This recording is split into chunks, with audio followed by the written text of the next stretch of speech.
ओम नमः शिवाय। जय महाकाल। दोस्तों सकट चौथ का व्रत संतान के जीवन में आने वाली हर बाधा, हर संकट को दूर करता है। इस दिन भगवान गणेश की विधि विधान से पूजा की जाती है। कहते हैं जो महिलाएं अपनी संतान की लंबी आयु के लिए इस दिन भगवान गणेश की विधि विधान के साथ पूजा करती हैं, भगवान गणेश जीवन में आने वाले सभी दुखों को हर लेते हैं। लेकिन कोई भी व्रत बिना कथा के अधूरा माना जाता है। तो चलिए जानते हैं आज की इस वीडियो में कि सकट चौथ का व्रत कैसे किया जाता है, इस दिन तिलकुट की पूजा कैसे करें और इस व्रत की कथा क्या है।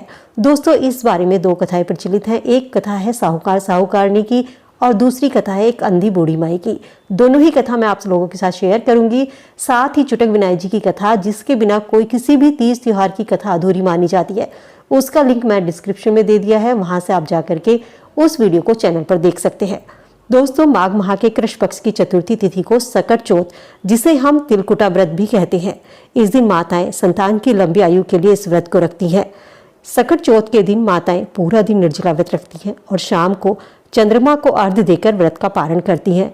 चंद्रमा के दर्शन करने के बाद भगवान गणेश को पूजा में दुर्वा घास, गुड़ और तिल के लड्डू चढ़ाए जाते हैं।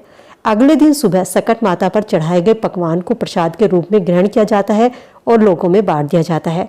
कहते हैं तिल को भूनकर गुड़ के साथ कूटकर भगवान गणेश को तिलकुट का पहाड़ बनाकर यदि अर्पित किया जाए तो भगवान गणेश प्रसन्न होते हैं। सकट चौथ के व्रत में कहीं कहीं पर शाम के समय भगवान गणेश को तिलकुट और गुड़ अर्पित किया जाता है। पूजा करने के बाद में सकट चौथ की व्रत की कथा सुनी जाती है, क्योंकि चौथ व्रत में बिना व्रत कथा सुने पढ़े व्रत का फल नहीं मिलता। इस कथा को आप सुबह के समय सुन सकते हैं। तो चलिए जानते हैं सबसे पहली कहानी, जो कि एक बूढ़ी माई की है। किसी गांव में एक बुढ़िया रहती थी। वो बहुत ही गरीब थी और वो देख नहीं सकती थी। उसका बुढ़िया का एक बेटा था, एक बहू थी। बुढ़िया सदैव भगवान गणेश की पूजा करती थी। एक दिन भगवान गणेश प्रसन्न होकर उस बुढ़िया से कहने लगे कि बूढ़ी माई, जो चाहे तुम मांग सकती हो। बूढ़ी माई बोली, मुझे तो बेटा मांगना नहीं आता, मैं कैसे और क्या मांगूं। तब भगवान गणेश ने बूढ़ी माई से कहा कि अपने बहू से और बेटे से पूछ कर मांग लो। तब बूढ़ी माई ने अपने बेटे बहू से पूछा कि गणेश जी कहते हैं तू चाहे कुछ भी मांग ले, मैं आज तुझे दे दूंगा, पर मुझे तो मांगना नहीं आता। अब बेटा तू बता मैं क्या मांगूं। बेटे ने कहा, माँ तू धन मांग ले। बहू से पूछा तो बहू बोली कि माई तू एक नाती मांग ले। तब बुढ़िया ने सोचा ये दोनों तो अपने मतलब की बात कर रहे हैं। तो बुढ़िया ने पड़ोसियों से पूछा, बूढ़ी माई ने पड़ोसियों से पूछा कि तू थोड़े दिन तो जिएगी, तो तू धन क्यों मांग रही है, क्यों तू नाती मांग रही है।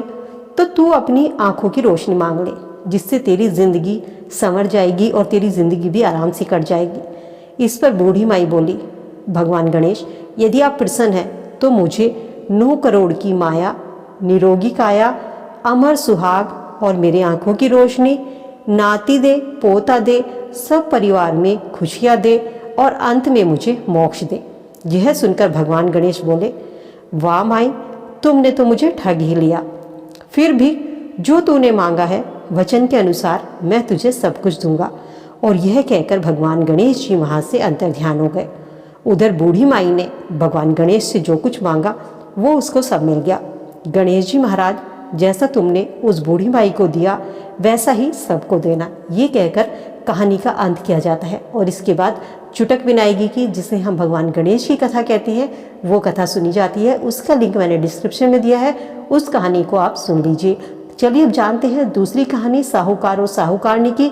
जो कहानी आपको पसंद आए उस कहानी को आप दोस्तों सुन सकते हैं। पौराणिक कथाओं के अनुसार किसी नगर में एक साहूकार और उसकी पत्नी साहूकारनी रहते थे, लेकिन दोनों को धर्म कर्म के काम में बिल्कुल भी मन नहीं लगता था। एक दिन साहूकारनी अपनी पड़ोसन के घर गई। उसने देखा पड़ोसन सकट चौथ की पूजा कर रही है, तो उसने इस व्रत का महात्म पूछा। साहूकारनी ने पूछा, सकट चौथ का व्रत या तिलकुटा व्रत की महिमा क्या है।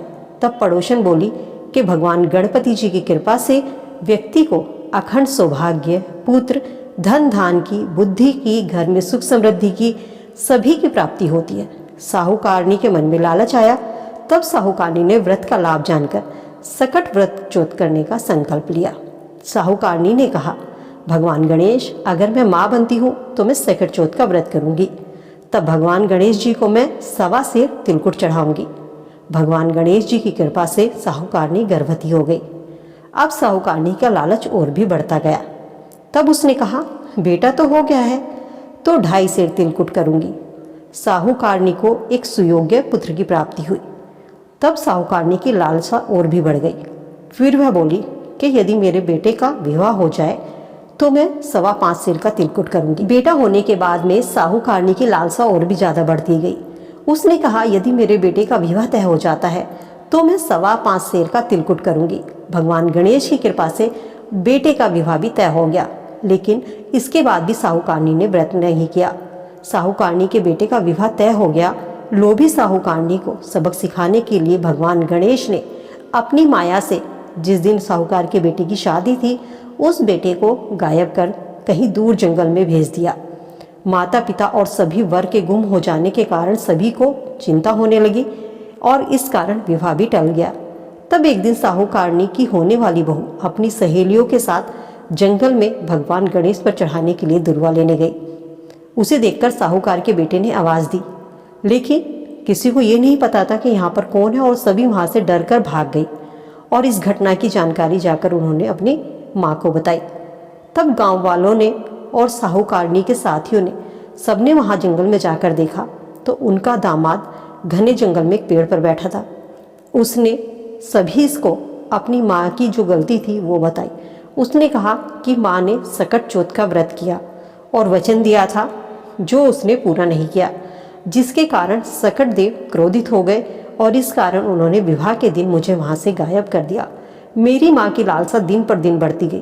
पहले उसने पुत्र मांगा, फिर उसने मेरा विवाह मांगा और जब विवाह भी तय हो गया उसके बाद भी उसने व्रत नहीं किया। इस कारण आज ये हमारी दशा हुई है। साहूकारनी को जब ये बात पता चली तब उसे अपनी गलती का एहसास हुआ। तब उसने भगवान गणेश गजानन जी से क्षमा याचना की।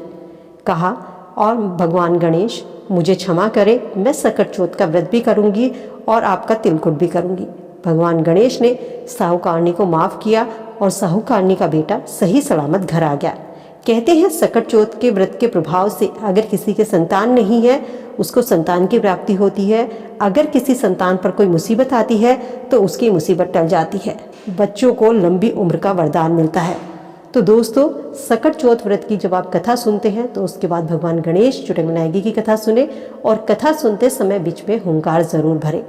कहते हैं कहानी सुनने वाले की भी और सुनाने वाले की भी दोनों का भगवान गणेश भला करे। उम्मीद करती हूँ दोस्तों वीडियो में दी गई जानकारी आप सबके लिए यूजफुल होगी। वीडियो अगर पसंद आई तो लोगों के साथ शेयर कीजिएगा। अगर आप व्रत नहीं भी कर रहे हैं तब भी आप पूजा करके इस व्रत की कथा को पढ़ सकते हैं। पूजा करने के बराबर ही आपको व्रत का फल ज़रूर मिलेगा। तो दोस्तों, वीडियो पसंद आई तो लाइक शेयर करना मत भूलिएगा। मिलती हूँ नई वीडियो में नई जानकारी के साथ। स्वस्थ रहिए, खुश रहिए।